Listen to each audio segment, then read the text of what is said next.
non-violence. Dan ini diciptakan oleh Jogja. Mestinya ini gaya Jogja.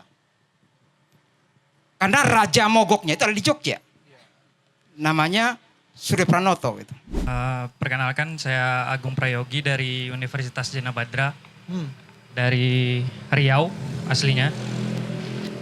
Saya beberapa waktu lalu sedang membaca bukunya Harari, Nexus.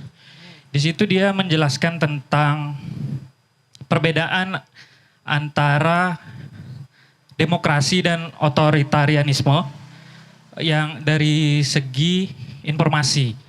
Jadi dari segi informasi dijelaskannya bahwa otoritarianisme ini persebaran informasinya itu tertutup gitu. Dari dicontohkannya Uni Soviet itu dari Moskow ke seluruh Rusia dan begitu juga sebaliknya gitu. Sedangkan berbeda dengan demokrasi yang mana persebaran informasinya itu lebih terdistribusi begitu.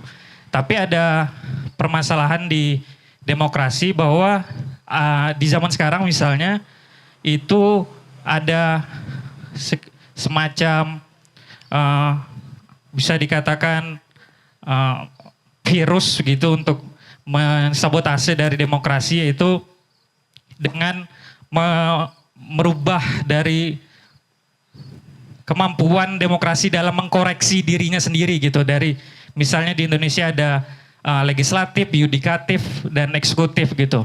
Tadi disampaikan juga Prof. Uceng bahwa bagaimana kenaikan rezim sekarang lewat MK yang kita tahu bersama yang mungkin keluar dari konstitusi begitu.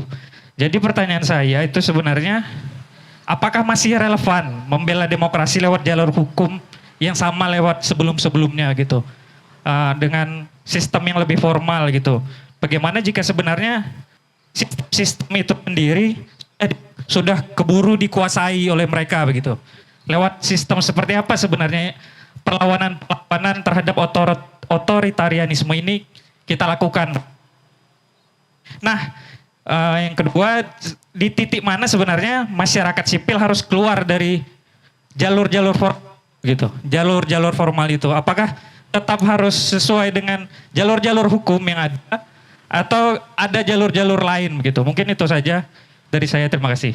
Ada dua sebetulnya yang di jalan kita untuk melawan sebetulnya. Terlepas dari lewat pintu-pintu demokrasi gitu. Yang dilakukan oleh orang sipil gitu.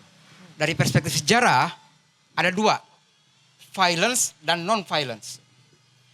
Kalau non-violence yang paling puncak yang pernah kita lakukan adalah, dan itu hilang diksi itu, dan mungkin kalian meraba-raba kapan terakhir kali dilakukan oleh masyarakat sipil. Namanya mogok. Yang selalu kita terutama peraktis mahasiswa gitu ya. Cuma dua di diksi yang selalu keluar, namanya demo sama diskusi. Ya, kemarin keluar diskusi kan, kita harus berdiskusi begini. Selalu diksi itu kita berdemonstrasi dan diksi kita berdebat, berdiskusi gitu. Yang dilupakan itu adalah aksi mogok. Ini non-violence.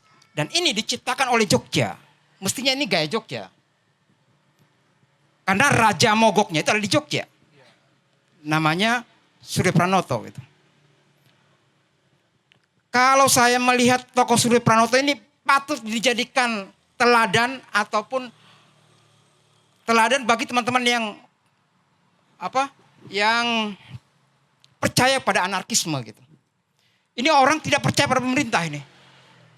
Bangsawan ini. Dia nggak pernah mengabdi jadi amtenar gitu. Surya Pranoto ini. Dan dia bersumpah melakukan itu. Dan dia kerjakan sampai dia mati. Nggak pernah mau kerja sama gitu. Mengabdi. Padahal dia lulusan IPB. Dia pernah kerja di Wonosobo gitu. Sebagai amtenar. Kemudian dari Wonosobo dia mengeluarkan sumpah. Seumur hidup saya tidak akan pernah mau mengabdi kepada pemerintah. Namanya Surya Pranoto. Dialah Raja Mogok Jogja itu. Dan dia bangsawan. Dan dia orang Pura Pakualaman gitu. Itu contoh di Jogja. Mogok. Dan ini hilang dari perbendaharaan perlawanan kita. Udah jarang itu dengar kata mogok itu. Di masa dia, anak SD bisa mogok loh. Mogok belajar. Ada, clippingnya ada. Saya nemukannya di Bukit Tinggi sama di Banten kalau nggak salah. Anak SD mogok. Karena nggak sepakat dengan gurunya gitu. Mereka nggak mau belajar dan mogok. Mogok itu ada dua. Mogok dilakukan dengan demonstrasi atau mogok kayak Samin. Diam aja gitu. Nggak mau melakukan apa-apa gitu. Diam aja itu. Tapi itu ditakutkan oleh tiga setan itu, takut sekali dengan kata mogok ini. Karena dia bisa memacetkan ekonomi kalau itu. Mogok itu. Itu satu ya. Jogja juga mencontohkan model violence, kekerasan langsung. Namanya revolusi. Kan Jogja salah satu sebutannya bukan cuma Nrimo ing Pangdum sama apa lagi itu, macam-macam tuh. Nrimo ing Pangdum segala macam. Jogja punya jargon yang lain, namanya kota revolusi. Jadi kalau ditanya kita mau revolusi, ada contohnya. Contoh Jogja gitu. Jadi itu yang kita lakukan, oleh sipil itu bisa melakukan itu. Bisa dengan cara non violence tapi mogok gitu. Bisa juga dengan violence, revolusi gitu. Apa? Ya perang gitu. Dan Jogja mencontohkan dua-duanya sekaligus. Dari mana revolusi 45 itu muncul? Iya dari perang Jawa dan orang Jogja itu. Jadi Jogja komplit kan? Melihatnya gitu. Jadi mana Mas Prabu tadi itu? Yang nulis buku apa namanya? Buku apa Prabu? Bukunya itu? Yang digusur-gusur itu loh. Sebelum kami digusur gitu.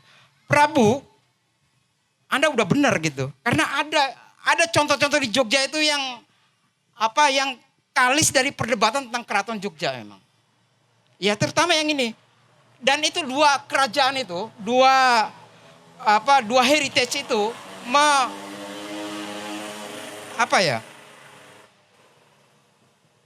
punya jejak dua cara ini gitu.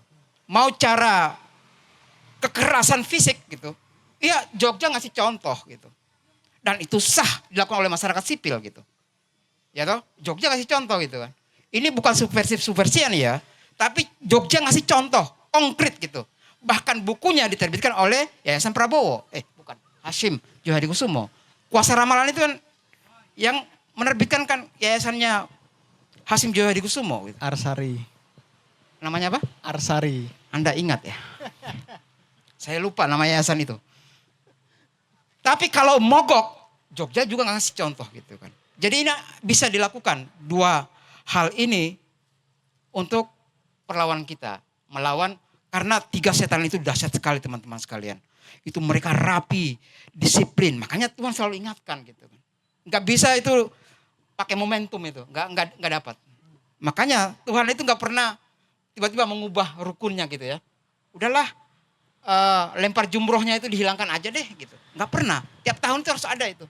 Karena dia sangat disiplin, rapi. Dan teman-teman juga harus rapi menghadapi ini. Dan dicontohkan oleh Suryo Pranoto tadi itu. Ada contoh dari Suryo Pranoto.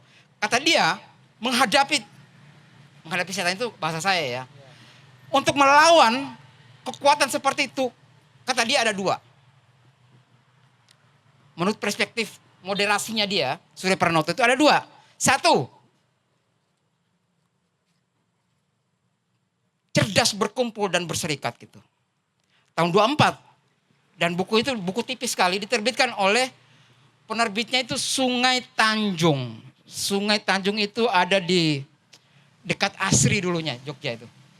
Nama penerbitnya Sungai Tanjung itu. Itu menerbitkan buku namanya Perkumpulan dan Perserikatan. Setiap aksi massa harus punya kemampuan berkumpul, membuat perkumpulan dan membuat perserikatan.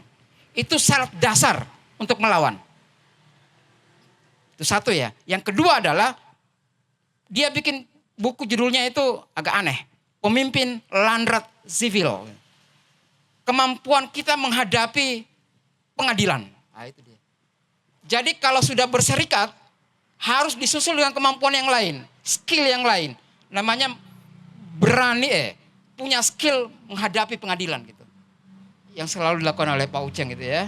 Kalau ada yang teman kita yang ditangkap, Pak Uceng di jaminan-jaminan itu ya. Menjaminkan itu.